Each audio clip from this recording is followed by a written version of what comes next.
specific bets along the way. But in terms of the teams, it'll be really more about what angles I'm looking in to bet these teams for the Tour de France, or maybe if I'm just not looking to bet them at all, which I'm sure is the case for some of them. At the end, then I'll just go through some of the alternative outrights, the King of the Mountains, points classification, etc., and give my thoughts on them. I have some bets to perhaps give out on those too. I know I've placed some, so let's see what the prices are looking like, and maybe there's still some to suggest right now. The teams got announced yesterday, some of the teams before yesterday, but most of them yesterday, and odds came up then shortly after. So we have a full betting board now, at least in some places, even if not where you are yet, hopefully we'll soon. And we have a full team list for me to go through. First thing, I will just go through the overall context of the general classification. Obviously, we've got dual favourites here, Tadej Pogacar and Jonas Vingegaard. Vingegaard, if you will. There's not much between them in the betting right now for the majority of the lead up to the Tour. Vingegaard was the distinct favourite, to be honest, largely due to Tadej Pogacar's crash in Liège-Bastogne-Liège and doubts around his fitness, which seem to have eroded in recent weeks, if not days, which has seen the betting close. He's given a few interesting videos today, interviews today, Pogacar, which alluding to, there's still some discomfort in my wrist. If it doesn't heal more, it's going to be a tough month. And I think nobody really knows if he's sandbagging there or not. Or by all accounts, he looked great in the national championships this past week, which was the first time we've seen him since the crash in Liège-Bastogne-Liège. Granted, the standard maybe wasn't too hard there. Just getting notifications. Let me stop that. And there's been reports of him being on the bike for a long time. So he seems well, but we have got conflicting interviews today. So I actually haven't got directly involved in this market. My view is Jonas Vingegaard should be the favourite. Full disclosure, I'm a Tadej Pogacar guy. I prefer Pogacar to Vingegaard, no offense to Vingegaard. I just find him a little bit more fun and likable. He's a real star for me. I think this route just suits Vingegaard more. The preparation's been better. It looks like it's going to be quite hot, which I think suits Vingegaard more. So all of those things just lead me to this is going to be Jonas this year again. I think Tadej will win the Tour de France again. I just don't think it's going to be this year, unfortunately. But I really hope we get a good battle. We've had a lot of clear favourites in the Tour de France in my lifetime. So to have a real ding-dong battle between two true great riders would be so much fun to see. So I just hope Tadej is on good form. And we get to see that. In terms of their teams, I'm going to just get Jumbo-Visma, Jonas Vingegaard's team, and UAE, Pogacar's team just out of the way now at the front. Because I don't have a ton to say about them. UAE a bit more in Jumbo. So Jumbo, we've got Wilco Kelderman, Wout van Aert, Dylan van Baarle, Tej Benoot, Christophe Laporte, Sepp Kuss, Nathan van Hooijdonk, Jonas Vingegaard. I'm going to I tried shooting this once and it failed due to technical issues, but it also became very long because I started doing just an overall Tour de France preview. I'm going to try to just stick to the betting angles here rather than give my overall thoughts on each team.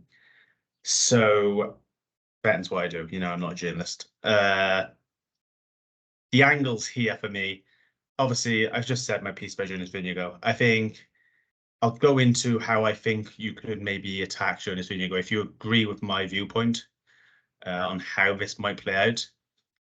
I think you don't bet Jonas Vingegaard to win the general classification as such. I think there may be a better way to attack it, but I'll get onto that later. So let me put that aside for now. The two interested men from betting perspectives here, other than Vingegaard, Wout van Aert and Sepp Kuss. Wout van Aert traditionally would have been the favourite for the green jersey, won it last year. He's a solid sprinter. He's the one that's able to just go out and take all of the intermediate sprints. So that naturally leads him as a favourite. He stated that he's not targeting it this year. He said it fatigued him too much last year, and he's got one eye on the World Championships after the Tour de France, just a few weeks after the Tour de France this year. and he is a few weeks after, I think it is. And he's also got a baby due somewhere in between the Tour de France and the World Championships, which could potentially come early and force him to retire from a race, which obviously would forfeit any green jersey hopes he had as well. So because of that, he's not favoured for a green jersey. Again, I don't want to get too much into my green jersey thoughts here, but that's obvious betting context that needs to be given. He will still attempt sprint stages. He's not just here as a domestique. He said that he will attempt sprint stage and other stages, not just sprint stages, but he'll still attempt stage wins where he can get them. I don't think it's the most Wout van Aert friendly route ever, but he's a very well polished, rounded rider, and he doesn't necessarily need routes to be catered to him to win stages. So sure, he'll have his chances, and if you take a look at the betting for stage one, you'll see that is immediately a chance for him. So he may not have to wait long to prove he can win a stage at this year's Tour de France, although I'm not sure too many people are doubting that. Sepp Kuss is the other guy I mentioned there. I think he's interesting because he's the super domestique of this modern era, right? Great support guy, that means essentially. The best mountain domestique there is. I think there's an assumption he's not going to be at his best year because he just rode Giro d'Italia supporting Primoz Roglic, and he did a great job there. And I think he just did such a good job there. People are going to think he can't possibly carry that form over to the Tour de France. But logically, you'd think he'd have left himself maybe a little bit shy in the Giro, so he was able to peak again for the Tour de France. I kind of trust Jumbo and Sepp Kuss to have done that. So I think he's going to be as good here. I don't think he can be better. I think that's probably his level, what he showed at the Giro, but I think he's going to be as good here. And if he is going to be as good, there's some juicy numbers going around for him to sneak into a top 10. We've seen it. We've seen Sepp Kuss, one of the last 3 or 4 guys alongside the 2 major favourites at the tail end of these tours on the big mountain stages where there's huge time gaps. And Kuss is with them, and he propels himself at GC by doing so. He's currently 8-1 I'm looking at here for a top 10 finish. He also usually loses a bunch of time on time trials. Well, we only have 1 time trial this year, and guess what? A lot of it's uphill. So he shouldn't lose too much time on time trials this year. And he's also maybe with the presence of Wilco Kelderman, another super domestique probably for Jonas Vingegaard. Maybe there's also a little bit less pressure on him. I haven't bet this, full disclosure. Something I'm still thinking about. Sometimes, when the market surprises you, sometimes you have that feeling when you're like, okay, I'm confident in this, let's hit it. I know the market's wrong. This is one where it's suspicious a little bit, and you sort of have to doubt yourself. So I'm still sort of absorbing those thoughts. It's not the sort of bet I love to make either. Obviously, he's not necessarily trying to do that. So I'm always hesitant to make bets when I don't really feel like the participant that I'm betting on is trying to accomplish that feat. So that's the force for Jumbo. It'd be nice to see Christophe Laporte get an opportunity. They usually give an opportunity at some point in these Grand Tours, but you would think it will be limited. He's had plenty of opportunities recently as well. And I think the other guys are there purely for support reasons. UAE, Adam Yates is a factor here. Just read out the team. Felix Großschartner, Stekeberg Langen, Michael Bjerg, Matteo Trentin, Tadej Pogacar, Adam Yates, Marc Soler, and Rafael Majka. Apologies for any pronunciations I get wrong, which I think is a disclaimer everyone has to make with anytime anyone talks about cycling, which is just the international nature of the sport. I think rational people don't get too upset about it if they see you trying, so don't worry about it. Adam Yates is the big sort of debate here, I guess. He's obviously previously been a leader for Ineos and in recent years for certain races. He's someone we're more used to seeing as a protected rider who is now going to have to protect Tadej Pogacar most likely. The nature of that protection, though, is still unknown. Will it be a sort of a 1B leadership role where they try to keep Adam Yates in the general classification for as long as possible? Or will it be a complete let's sacrifice him in any opportunity we can and really try to get the most out of what he can provide for Tadej Pogacar? The betting suggests it's the latter. Honestly, I mean, He's odds against the top 10. This is a guy who just finished second to Vingegaard at Criterium de Dauphiné, beaten out the likes of Jai Hindley, third favourite for the overall, Ben O'Connor, practically fourth or fifth favourite for the overall, and most others in the GC. So it doesn't really comprehend, does it? Now Adam Yates historically is a better 1 week stage race rider than a 3 week Grand Tour rider. But he's finished fourth in these Grand Tours before. I don't. Top 10 is not really an issue for him in that sense. So the betting market is certainly suggesting that his role is not going to be a protected one in any way, shape, or form. I think top 3 is like 14-1.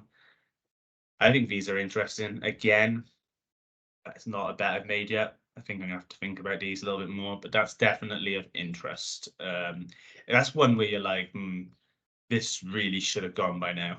And then the fact that it's still available makes you think maybe is I don't know. I'm there's no conspiracy theories at play here. I know better than that, but maybe I'm not seeing the picture like everyone else from Roman. So that's something I'm dwelling on for sure. But I really don't see anything to gain from making Adam Yates lose time in the first 7 to 10 days of the Tour de France. At the end, sure, there might be an opportunity where he has to drop back to help Tadej Pogacar or attack when it's not really efficient to try to put Vingegaard under pressure. I expect those things to happen as such. But those things don't necessarily mean dropping out of the top 10 either. So I'm not too interested in the top 3, but the top 10, again, part of the reason why I think I haven't struck on that is because it is only just about plus money, just 2.10 for decimals. And I don't really want to wrap up that sort of stake in that sort of price for 3 weeks, to be honest, for a bet that can still so easily go wrong, just like any 3-week Grand Tour bet can. So those are my thoughts on the 2 leading teams from a betting perspective. I don't think there's much else to talk about there in Team UAE, to be honest. In terms of, I'll leave a bit more Pogacar and Vingegaard talk to the end. So now I'm just going to go for the rest of the teams. I'll run through some of them. Some of them I'll talk a little bit more about. Israel Premier Tech, we got Guillaume Bourbon, Chris Nyland, Simon Clark, Dylan Teuns, Michael Woods, Hugo Uhl, Corbin Strong, Nick Schultz. Let's get Corbin Strong out of the way. He's the elected sprinter for the team. No interest there, I don't think. I don't think he's good enough really to compete in any of these stages. I think the race would really have to blow up for that to happen. I am really interested in this team from a breakaways perspective. Simon Clark's obviously a guy who's won Tour de France stage before. Hugo Uhl, guys won a Tour de France stage before. Dylan Teuns, guys won a Tour de France stage before. I think all of these guys will go for breakaways. I don't think Dylan Teuns or Michael Woods will really target a general classification.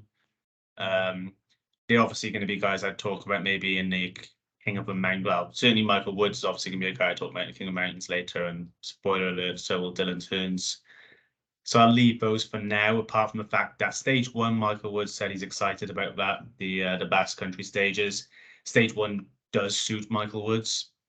Obviously, the 2 kilometer 9% penultimate climb is right up Michael Woods' street. I expect him to be involved in the finish, but the kilometer at 5% to finish a race, I don't think it's going to be hard enough. He's too slow. He's not going to be able to win it. But he's targeting it. He's excited for it. He's won 2 stages in the Basque Country and Vuelta before. He might be a good matchup bet. Maybe a top 5. Top 3 still seems too ambitious for me. Top 5, top 10 matchup, so I think you can be right around there. Dylan Teuns is going to be perhaps even higher in the betting for that than Michael Woods. And understandably so, he's a La Flèche one-on winner. He's also won similar stages before. I do think he's rounding the form. He's an interesting rider for this tour, but I don't know, like, it's been a while since he's shown that quality. And I don't think he can just bring it up here. Maybe he can. We've seen interesting guys go close in these type of stages of Tour de France before. Guys like Jack Haig and Pierre Latour. It's possible, but this seems very competitive to me. And I think it's going to be interesting to see how he performs. It's going to be a watch and brief. If Dylan Teuns performs well on stage 1 here, then I might be a little bit more confident in my thoughts about him going to stage, but I'm happy to leave him. He certainly won't be winning here, despite being 25-30-1. I'd rather bet Michael Woods in less aggressive versions of those markets, I think. Like I said, the top 10s, top 5s matchups, whatever you have available to you potentially. I think there might even be a matchup idea between Turns and Woods, which I probably would I prefer Woods for the stage, not the outright the stage. Cycling betting can be confusing for people that don't bet it very often, so I should clarify some of these things. I also want to talk about Hugo Uhl. He looked really good in that tragic stage, unfortunately, in the Tour de Suisse. He caught my eye there. Probably caught my eye because I bet him there.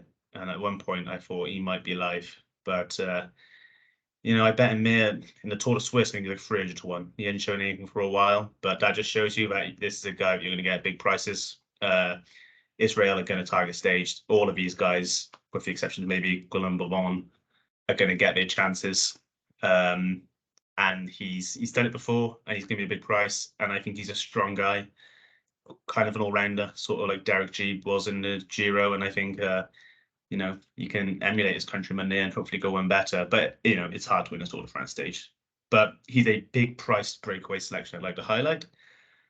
Now moving on to Team Uno X, the resident Norwegians, right? I was getting Norwegians and Danes confused with these, but they are Norwegians. This is an interesting team. Torsten Train, Søren Weinskjold, Anton Charmig, Jonas Gregard, Jonas Abrahamsson, Alexander Kristoff, Rasmus Tiller, Tobias Hallinger Hansen. So this happens when you're reading off these names, you feel like you're getting the accents. Sometimes you just get a little confident. As soon as you get that confidence, one's just blatant you. Always the way. This is an interesting team. A lot of guys I like. I don't like the makeup of the team, though. I think they'll be exciting. I think they'll show up. Tobias Hallinger Hansen looked really back to form in the Dauphiné. I think he'll be top 10 in the first stage. I really do. I'm excited to see how he goes there. I don't like the sprint train. I love the sprint train. I don't like the sprinter. That's the problem. Rasmus Tiller, Søren Weinskjold, amazing sprint train. I assume Abrahamsson will be in there somewhere as well. I don't think Kristoff's good enough to finish it off. Kristoff's a weird guy. He's kind of a classic C sprinter. He doesn't get over mountains well, but he's not fast enough on the flat stages. He just needs to be generally hard. You saw him out in the break in the Flanders. He was great there. He's just a difficult guy to get on the right day. And I think having riders as talented as Tiller and Weinskjold lead out for him is a bit of a waste. I think it's disappointing. But because he has such a strong lead out and he is solid enough and experienced enough, he could be a guy to target in match bets on sprint days and, like you say, your top X markets. So that's an interesting food for thought. I suppose it could be an absolute wild one. No, I'm not going to say that. I'm not going to say that. That would have been a terrible suggestion. I do hope that Weinskjold and Tiller get their opportunities. Maybe if I don't want to wish Kristoff crashes out, but if he does crash out, maybe Weinskjold maybe might be a guy I'd look for in some of these sprinterish puncher type stages. But that's a type of rider that is a hell of a lot of quality of in this tour and not that many opportunities. So even so, if you're up against it, then you've got the climbers, Torsten Train, Anton Charmig. They're very quiet climbers. I don't think I've ever seen Torsten Train on the TV, despite finishing like 10th in every single race. I don't know how he does it. He's like a ghost. Apparently, they're all in for stage wins. I'd like to try to ghost his way to a top 10 again, personally. If I'd read that that's what he was trying to do, I might have looked to find a decent price to bet him. Apparently, that's not what he's trying to do. So we'll leave it. But I don't think he has the nous to get in breakaways. Maybe he does. Haven't seen it yet. Charmig also got a lot of experience getting in breakaways. Even though you have some good climbing talent there, I don't know if they have the power and the nous to really get involved. And Jonas Gregard is probably the one that's best at getting in breakaways and does have that nous. I'm not sure he quite has a quality for a Tour de France stage win. Certainly another stage race. Maybe not Tour de France yet. Now moving on to Lotto Destiny. Victor Campenaerts, Jasper de Bois, Pascal Encorn, Frederick Frisson, Jacopo Guarnieri, Florian Vermeesch, Caleb Ewan, and Maxime Van Giels. Caleb Ewan, he's sort of the face of this team. He'll be the sprinter. He's got Jacopo Guarnieri, Frederick Frisson, Jasper de Bois to help him in the sprint train. It's kind of standard from Lotto, but he's kind of gone from being a really fast guy that you can't rely on for positioning to the not that fast guy you can't rely on for positioning now, Caleb. So it's hard to believe in him, and I'm not sure he's going to get a stage win here. I certainly don't want for green jersey. I'm not sure he's going to get a stage win. he might be a guy. I think the way to approach Caleb Ewan this week is just to hope that he does nothing for the first few opportunities, right? Just nothing. Fails top 10 and just see if his price gets really big. If his price gets really big, he's an outright bet for a stage win on those sprinting days. You don't want to bet him for matchups or anything because he just, if he is in the mix, he can 30th, you know. Outside of that, Maxime Van Gils is the other leader. He had a good Dauphiné before he had to withdraw, unfortunately, through sickness. He had a great Spring Classics. This guy's like top 10 everything he does. So he's a guy like stage one, etc. Match bets, top 10s again. He's a guy who's good at that. I'm hoping he goes out in breakaways. I think he has to. I don't really know what other role he can fulfill here. And he's the exact type of rider that maybe in other races might be too good for a breakaway, but in the Tour is actually as good as you need to be to win a breakaway. So Maxime Van Gils is a notable guy to keep an eye on there. Although I don't think there's too many secrets around him now, but sometimes he still gets disrespected in the odds, so he's a guy to look out for. And Victor Campenaerts was in shockingly good shape returning from his injury a couple of weeks ago, climbing brilliantly. So he's always a factor in these breakaways, and definitely keeping out of Campenaerts, past Glencorn and Frederick Frisson. Also strong riders, but Frederick Frisson's more of a classics type, and Pascal Glencorn just doesn't quite look at his jumbo level for me right now. If he was, then he'd be a sort of Hugo Yule, very similar type of rider. I think could achieve something, but it's maybe just a little bit below that level now. On to Jaco Alula. Very defined team leaders here. So we got Simon Yates, Dylan Groenewegen, team leaders, supported by Luca Mesgiag, Elmar Reinders, Lawson Craddock, Luke Durbridge, Chris Harper, and Christopher Juliensen. I kind of like the team leaders, actually. I think Groenewegen, he's not going to get over many of these hills, etc. But I think, you know, a lot of those stages, if you're just about getting over, you're probably not going to be good to win anyway. He's good at what he does. Luca Mesgiag is his final lead-up man's in fantastic form, so he can position him well. And I think Dylan Groenewegen probably does take a stage in this Tour de France somewhere along the way. Simon Yates, I think, has been quiet this season, but sneaky good. I think he won in Tour Down Under, he won a stage there, right up there in the GC as well. Just to prologue, I think maybe costing him surprisingly, because he's not too bad at those usually. Or was it the second stage? I can't remember. Thorpe in Paris-Nice. He basically saw off everyone outside of Vingegaard, Pogacar, and Gaudu.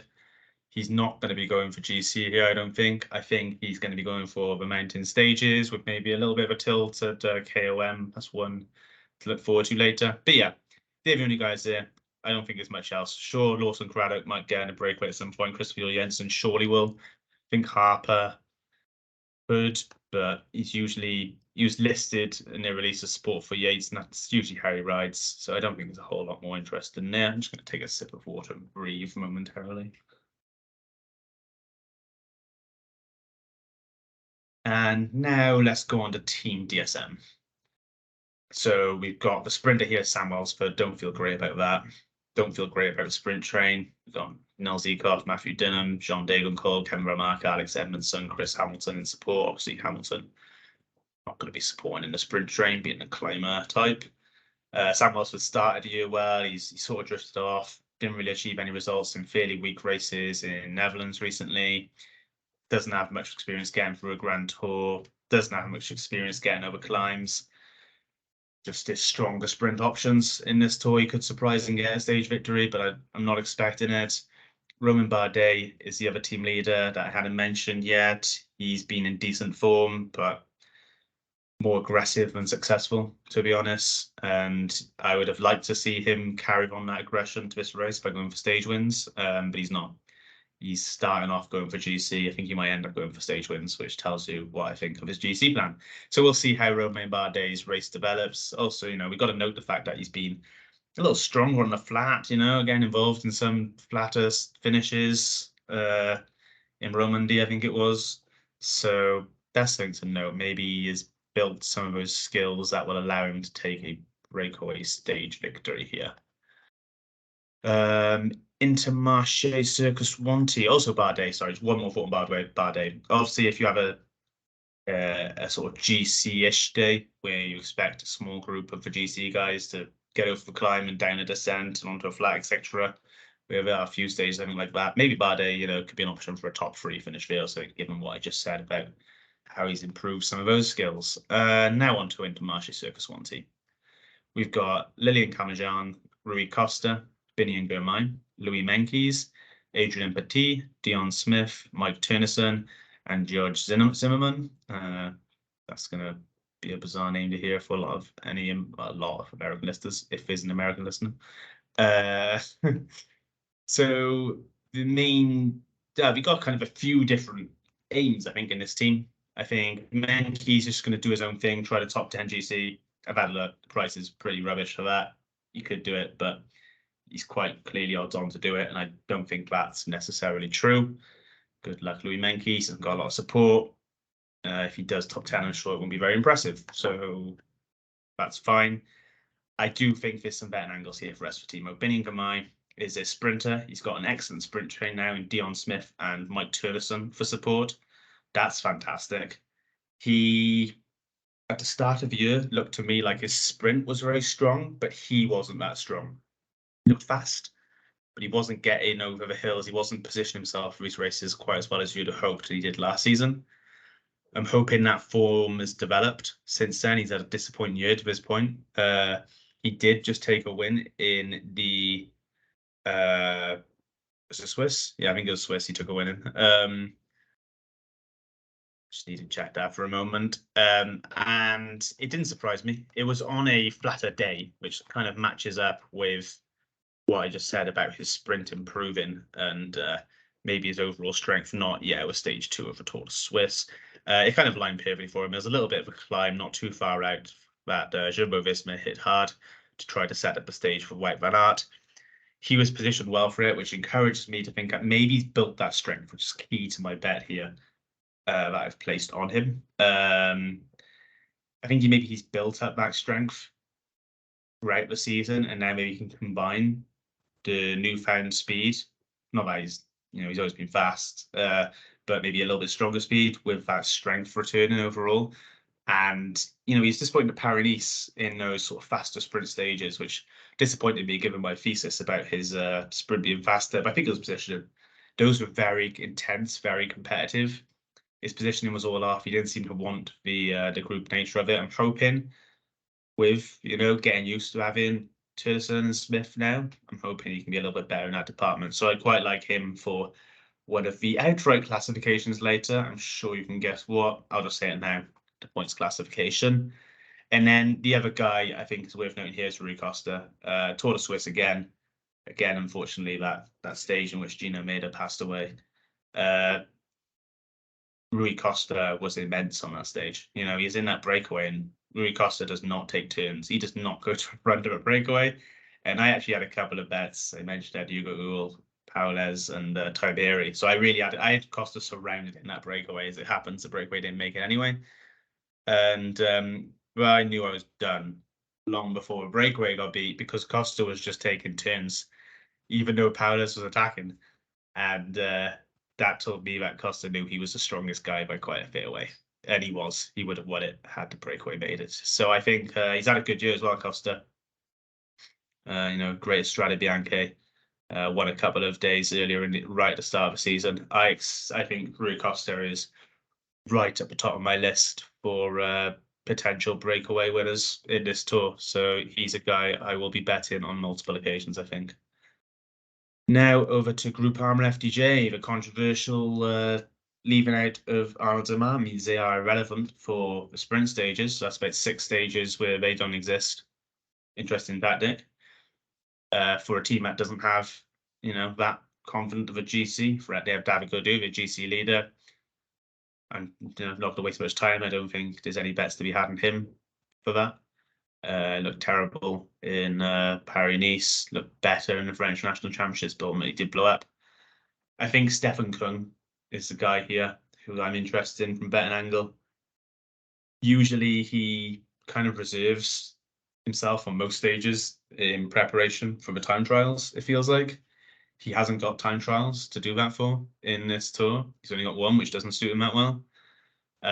So we're going to have to see a more aggressive Kung. I hope we don't just see a more obedient Kung.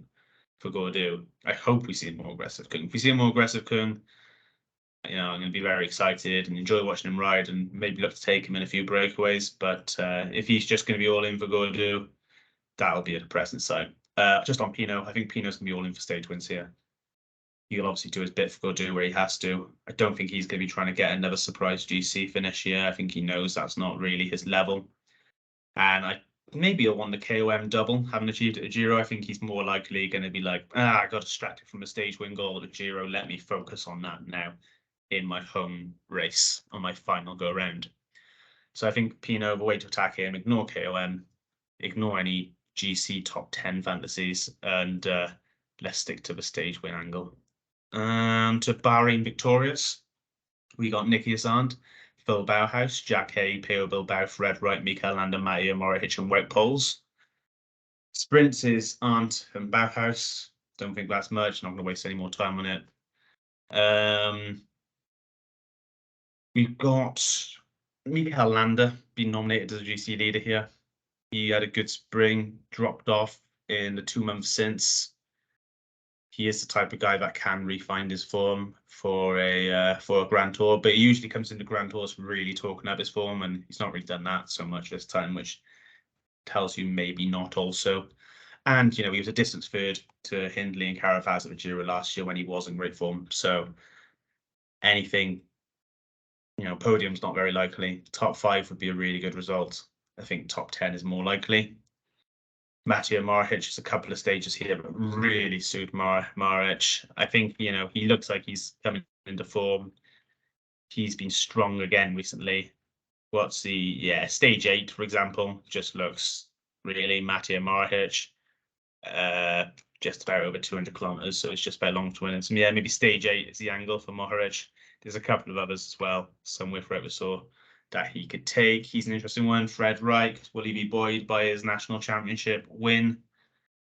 Yeah, I mean, he's a strong rider. He's a strong rider. He'll definitely get in breakaways. He could absolutely win one. I think Peo Bilbao is becoming a little bit overrated in these GC sprint type stages, like stage 1. Not really a guy I'm looking for there. Jack Hay, just constantly riding his bike every day, is probably too tired to do anything. So we'll move on. Jumbo Visma, we've already done, sorry. So I can skip ahead to Bora Hansgrohe. We got Marco Haller, Patrick Conrad, Bon Briungels, Jordi Meus, Danny Van Poppel, Manuel Buchmann, Jai Hindley, Niels Pollitt. The big story here, Jordi Meus going instead of Sam Bennett, a surprise for the sprint train here. Will Jordi Meus benefit from having a strong lead out of Van Poppel and others here, like Haller? It's been a big debate, and I'm honestly not sure. I'm going to wait to find out. I don't have a super strong take either way. I understand why they didn't take Bennett. I think on balance, Bennett might have been a stronger option, but I don't have a strong take for this. It's been a very strong take thing. I think I feel kind of neutral about it. I'm going to see how that one goes. You can all make your own minds up. Everything else, you have to obviously listen to everything I said. So Jai Hindley is the third favourite for the overall tour. Probably deserves a mention. I think rightly so. That said, he's not definitively cleared himself from the others really in the lead up. And Ben O'Connor looked in kind of similar form in Paris-Nice. Most would look at this and say he doesn't have great support. I think Buchmann's probably been underestimated a little bit there. He did come 7th when supporting Jai at the Giro last year. Did just win his national championship. I think Buchmann's in decent nick right now. He provides some support, although he's not. Some guys, even doesn't matter about strength, some guys are better at being domestics than others, and I suppose Buchmann maybe isn't that great. Maybe a sneaky top 10 GC bet on Buchmann at a big price might be worth looking at. What sort of price is he for that? See if I can just bring that up momentarily. Manny Buchmann, 4-1, I can see. Doesn't really tempt me. Ineos Grenadiers, Egan Bernal, Ben Turner, Omar Frey, Danny Martinez, Thomas Pidcock, Mikhail Kwiatkowski, Carlos Rodriguez, and Jonathan Castroviejo. It looks like we're going to finally see Ineos. I say finally as if we've been waiting for it, but we're just going to see Ineos transition from being a GC team to a breakaway team. It's a very messy team. Don't really know what to make of it. Carlos Rodriguez, I think, is the most interesting guy for me here. Egan Bernal potentially 2. Obviously, Pidcock has his chances, but I think he's a little bit overrated. if you have a look at what Pidcock's doing a stage price is, he's quite heavily odds on or minus money, you might say. I think it's probably a coin flip at best. I think you could easily not win a stage here. Maybe there's some British bias going into some of those pricings I'm seeing from largely British bookmakers. Danny Martinez is the guy I expect to be sort of going for GC, but we've seen in recent weeks he just has a blow-up quality. I'm not sure if he'll even manage top 10. I think he should do, but I think he's an interesting bet for top 10. He's about 2.5, 6 to 4, but again, it's an interesting top 10 bet, but not something I necessarily want to wrap up my money for, so I haven't placed it. Yeah, Egan Bernal has been punted slightly for KOM from about 100 to 1 to 50 to 1. I see it. I looked at the 100 to 1. Might be something I regret not betting, but the problem is the way he's climbing at the moment, he just seems to be doing like full Almeida, where he just drops off the back and then claws his way back in contention, and that's like a really not KOM friendly way of climbing. So even if he does target it, which obviously we don't know by any means, yeah, I think he might struggle still. So I've left that alone. And that's enough for Ineos. Onto Little Trek. Got Tony Calapan, Julio Ciccone, Quinn Simmons, Juan Pedro Lopez, Alex Kirsch, Jasper Stuyven, Mads Pedersen, and Matthias Skelmos. Or Scamosa, if you will. Ciccone is very prominent in the KOM betting. He said he's targeting it. He's had a go at it, I think, in the Giro before, didn't he? When he got beat out by Bowman. Bet Bowman, and great memories. I think Ciccone's stronger now, though. Seems a little more consistent, a little bit stronger. So if he really is targeting this, he is arguably the man to beat, but he's plenty short enough in the betting. But if you know he's targeting it, you know which days he might prioritize to get in those breakaways if he loses time, you know? So you can not waste money on him on some of the mountain stages which aren't so KM friendly, and maybe wait for those KM friendly mountain stages to bet him for the stage win. I think that might be the best way to use that information. Juan Pedro Lopez, he's a big price in those KM markets. He could be involved in some mountain stages. Mads Pedersen, interesting for the green, but if he wasn't able to do it at the Giro before withdrawing, why would he be able to do it here? I suppose is the question mark. Matthias Skelmos, I think, will go for GC. Actually saw Luke Rowe on the What's Occurring podcast suggest Skelmos as a king of the mountains bet that he might just blow up out of GC and then do that. And I quite enjoy the creativity of that. I haven't bet there yet, but I kind of like the creative element of that. And that's really all the thoughts I have here. Quinn Simmons and Tony Galapan and Jesper Stuyven, these are really successful national championships. These are almost all national champions, I swear. All very talented riders in this team. Could get involved in breakaways. I don't have any strong thoughts about where or when exactly at this point, though. Movistar, they are definitely transitioning to a breakaway in a similar sort of team Skywin. They still have Emmerich Mas. But I don't think we're going to have Pedrero, Milberger, Aaron Burrow, Zagiri, Matteo Jorgensen. I don't know why Jorgensen got his first name, none of the others did. And Nelson Oliveira, screw it, let's do first names. And Ruben Carrero. I don't think we're going to have all of those supporting Mas. Hopefully not. Mas seems like he's not going to reach form in time for the Tour again. He's going to be peaking for the Welter again, which I think is unfortunate. I'd love to see Mas in better nick for this, but all signs suggest that. Hopefully he can surprise us. Jorgensen's moved on to sort of a team leader role this year. He finished second at Romandy to Adam Yates. Looks like he might win it for a moment. I think, he said he's going to be in support for Mas until something happens otherwise. And I believe that because I don't really know what to do with Jorgensen here. Like, I don't really know what I would do with him either. I don't know where he fits. He can't really do anything GC. It's just breakaways, right? It's just breakaways. So he's just going to be in support until he gets the nod for breakaways, I guess. Like these guys. Movistar actually became very prolific in breakaways. That's probably my nugget here. Movistar are sneaky, one of the best breakaway achieving teams right now. Gregor Milberg has been a big part of that. He's maybe a guy to keep an eye out for. I hope Alex Aranburu and Ruben Herrero know they're not good enough to win stages from the pack. Maybe Aranburu can surprise. He's a bit of a rogue there. Could be an interesting one for some of the harder sprint stages, I suppose. But yeah, I think maybe we'll see how Mas goes. If Mas starts tailing off, Jorgensen, Mulberger, Ferrero, Oliveira even could be interesting breakaway guys to target. Mulberg is a cheap Velo Games fantasy option if you play that as well, I think. AG2R Citron, Nans Peters, Oliver Neusen, and Oliver Nassen. Came out weird. Benoit Cosnefra, Ben O'Connor, Aurélien Paré-Panchelé, Felix Gall, Clement Beaufort, and Stan de Wolf. I think they're going to be all in for Ben O'Connor. If you watch the Netflix series on last year's Tour de France, they seemed very reluctant to give up a ghost on Ben O'Connor's GC and Ben O'Connor's goals generally. And now Ben O'Connor seems to have finally found form again. Ben O'Connor, not Ben O'Connor's, heading into this GC, so into the GT. I think he has a good chance of top five, and he should top five. And I think they're going to be pretty much all in to get him a top five. Gall, I think, is being named as a co-leader. I don't think that's going to last too long. He's only ever shown success in week-long stage races, not 3-week long. I don't think he can quite hack it at this level. I don't know if he'll turn into a domestique or if he'll go mountain stage hunting or KOM hunting. I think he's more likely to turn into a domestique, though. I think I liked Gal heading into the Tour de Suisse.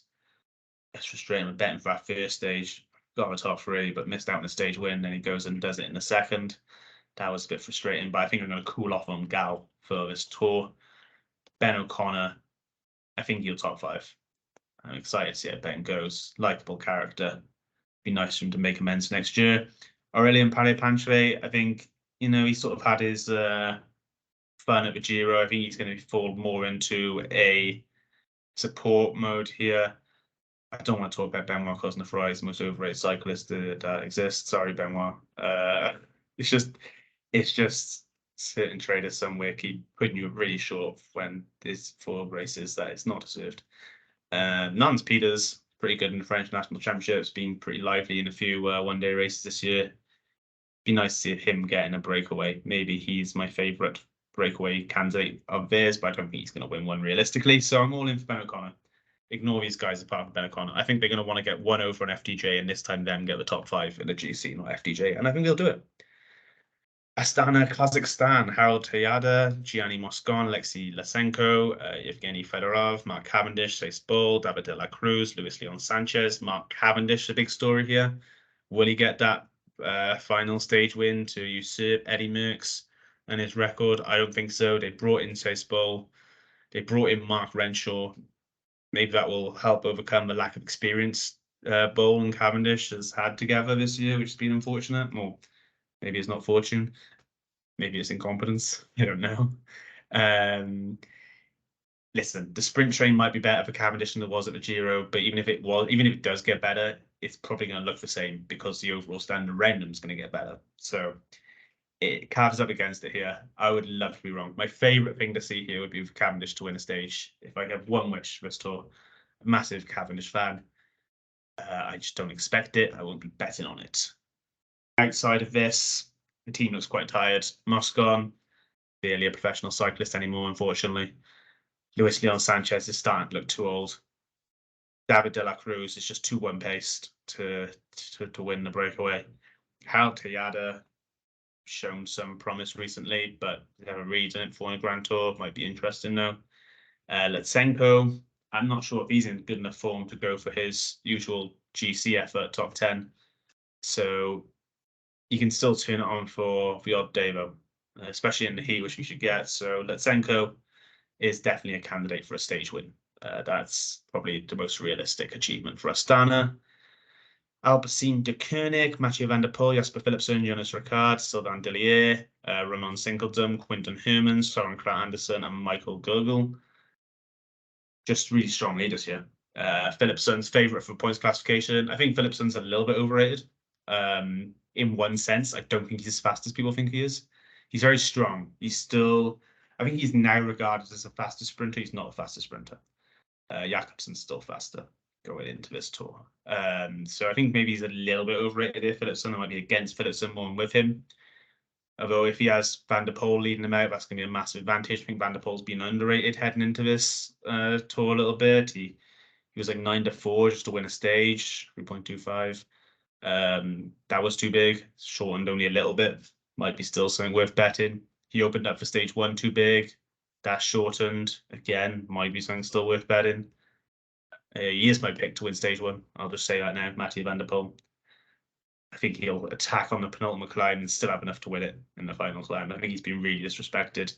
And Søren Kragh Andersen, a really, really strong breakaway rider to have on side. He's had a good year.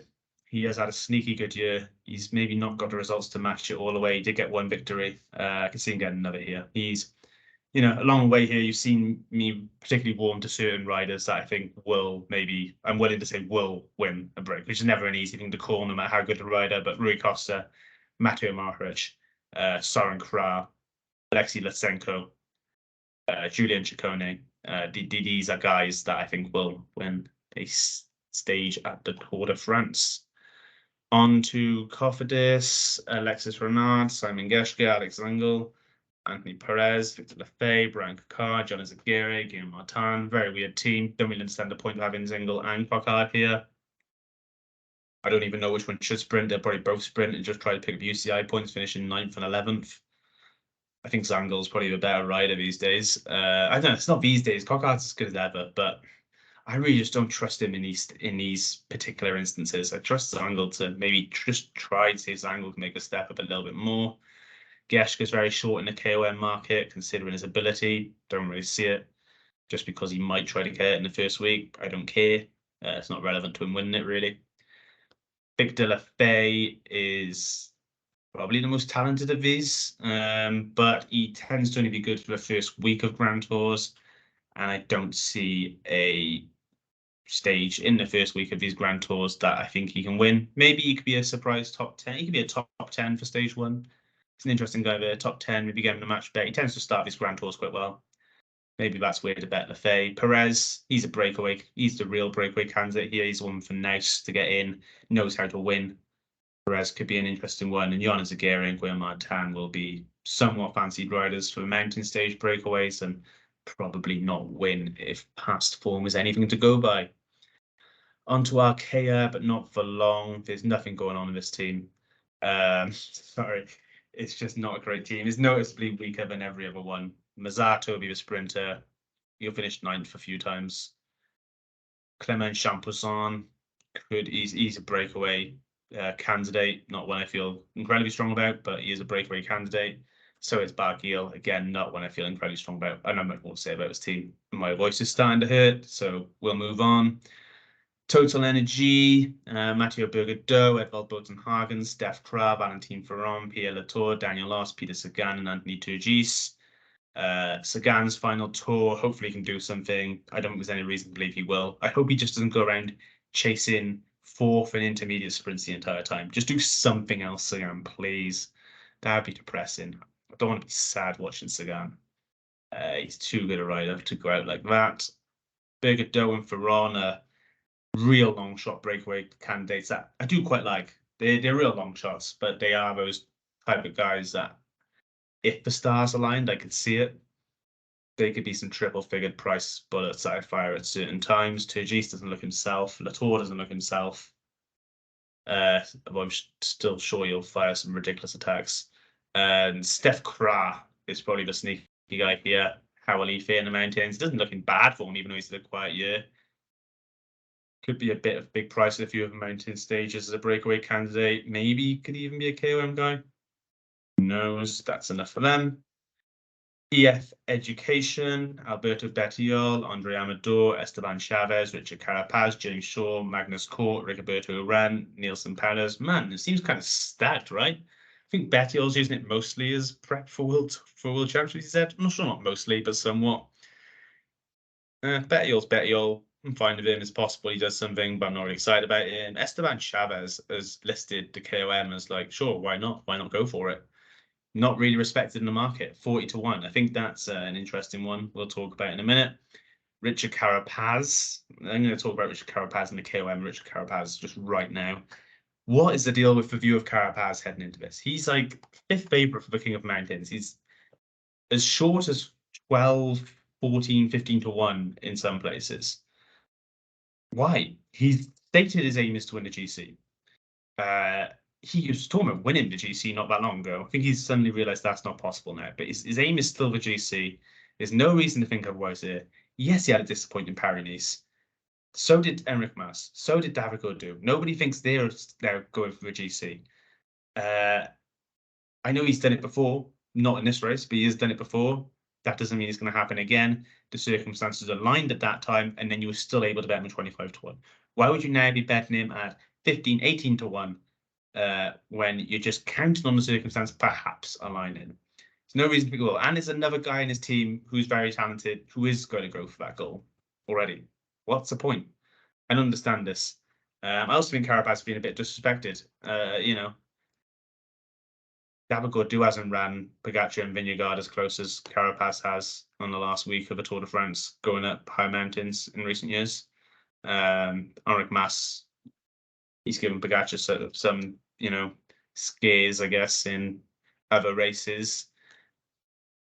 I think I don't trust him, Carapaz, but he's not got a time trial to contend with, and he has got to Palmeiras to justify thinking he can absolutely top 5 this race. And I am laying down a marker in Carapaz a little bit. I expect him to have a good GC tour, and I hope he does. I think it'll shut a lot of people up. I just don't understand the King of Mountains price as much as anything else, because maybe he is in bad form, right?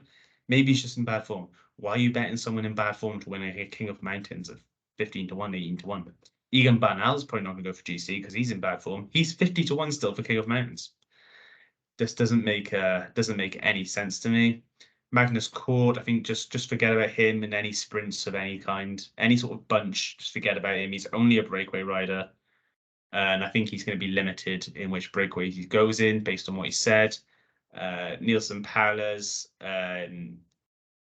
is probably the most likely stage winner.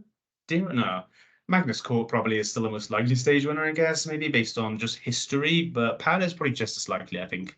He seems to be hitting form for the right time, and the team really seem to believe in getting Powlers that stage victory, so I'm sure you'll get opportunities. Rigo, Powlers actually mentioned if Carapaz or Uran are in chances of a podium, talking about this Grand Tour. I think it's ambitious for Uran, but it does show that maybe there's some hope that Uran can top 10 here. So maybe what's Uran's top 10 finish price?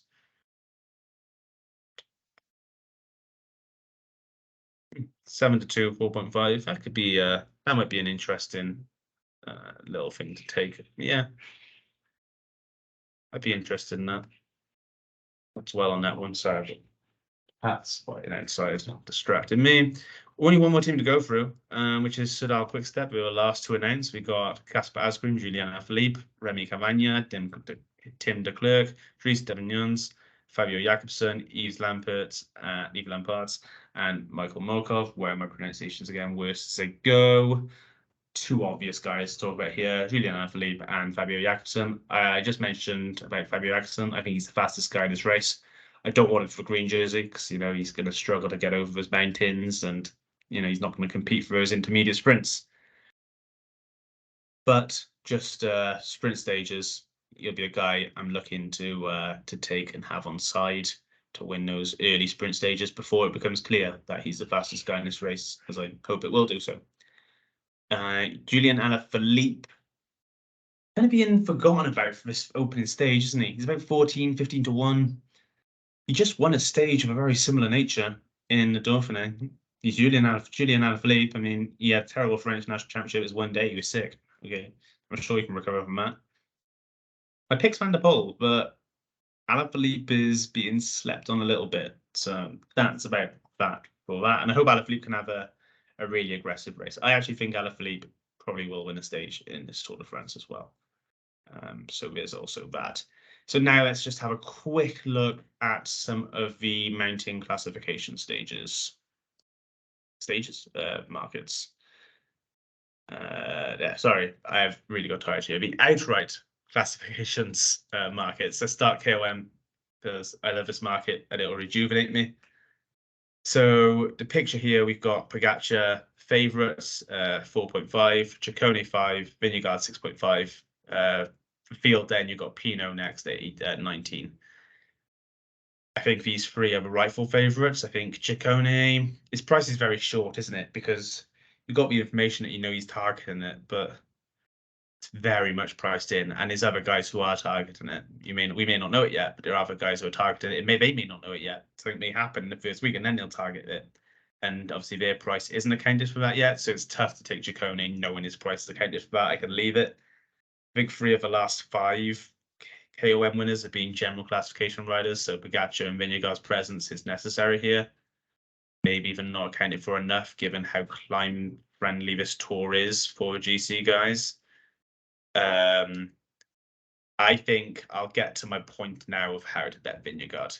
If you agree with me and you think Vingegaard's going to win this Tour de France, he's going to have to drop Pogacar on the high mountains, the big mountains, which is where he holds his advantage over Pogacar. And like I said, 3 of the last 5 have been won by GC guys. Vingegaard, you got 6.5. That seems too big a price to me. I think if Vingegaard wins this Tour de France, he's going to be very close to winning this King of the Mountains. And that is how I choose to bet him. You can obviously take the each way angle on that as well if you like, which is probably a shrewd play too. I would say. I think there's probably value in the each way side of this as well. Almost always the winner of the Tour de France is in the top 4 of the King of the Mountains. So I really like Vingegaard here at 6.5. It's not typically the price range I play at for this market. I've had a lot of success in this market in recent times. It's been my most successful market for cycling. Kim Bowman hit the Giro d'Italia. I was 150 to 1. Carapaz was 25 to 1, hitting him recently. Just in the Giro d'Italia this year, you know, Ben Healy, I think it's 35, something like that, 35 to 1. He got into odds-on favourite before being overturned by the 3 Tour favourite, to be fair, in Thibaut Pinot.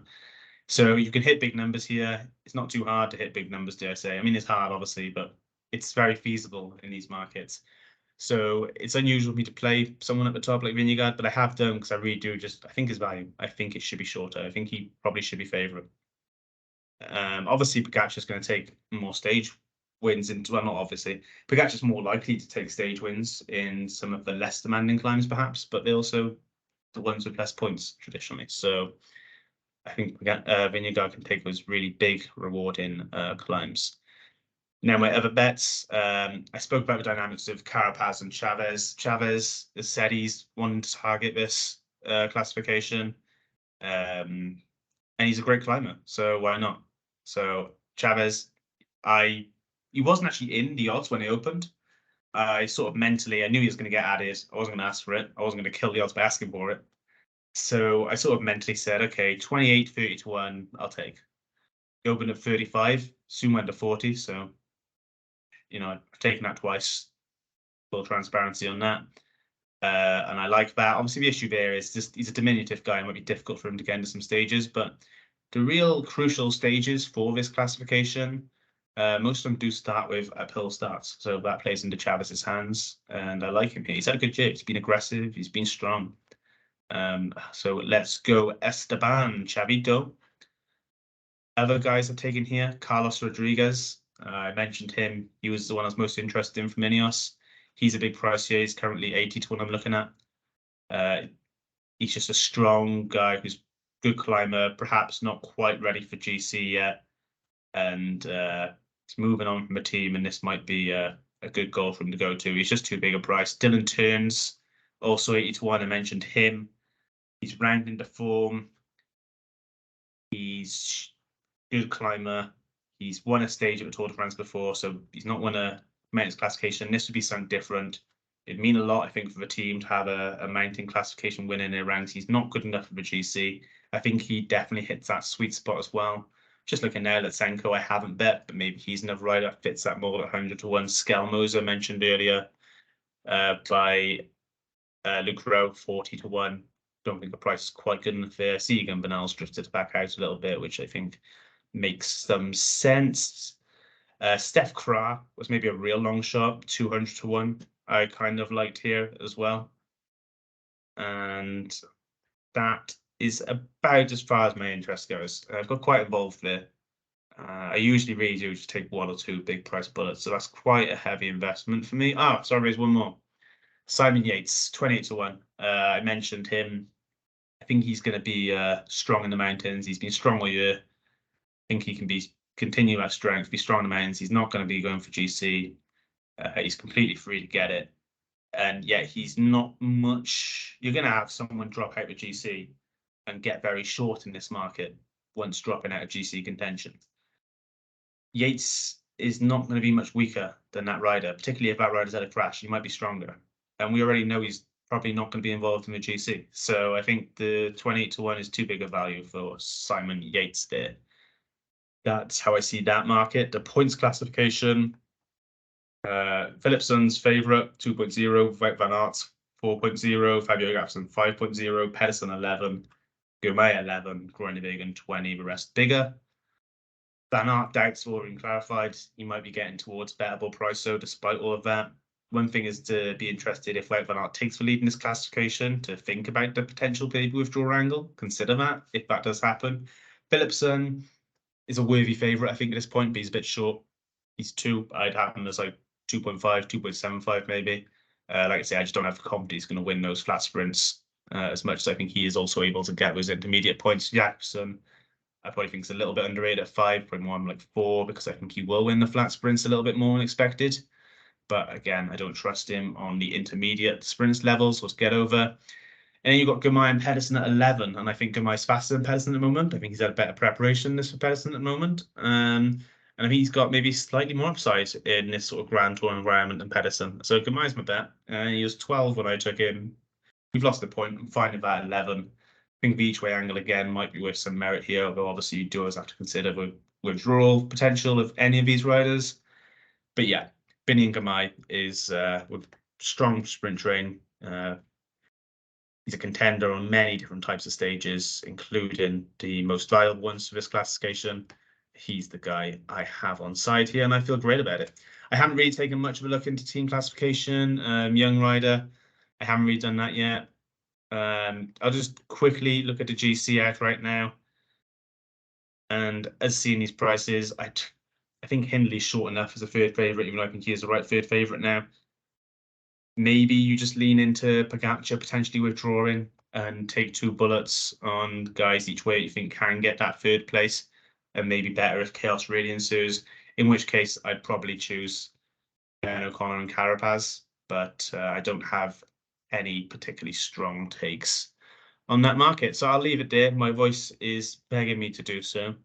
If anyone has any questions, please feel free to get in touch. I'd love to get some discourse from people on the back of this. I enjoyed the preparation for this a lot. I feel ready for the tour now. I hope that this does help engage some people in the tour, because I'm a big fan of golf, I'm a big fan of NFL, I'm a big fan of soccer, football, whatever you call horse racing. I love a lot of sports. So trust me when I say that cycling can be as good as any of them. And I think this is going to be a really good edition of a cycling race. So please do get involved in any way you feel you'll get enjoyment out of it. Gamble responsibly, of course. And thank you for taking the time to listen to this. It's been quite the monologue, so I'm very impressed to anyone who made it through. Take care.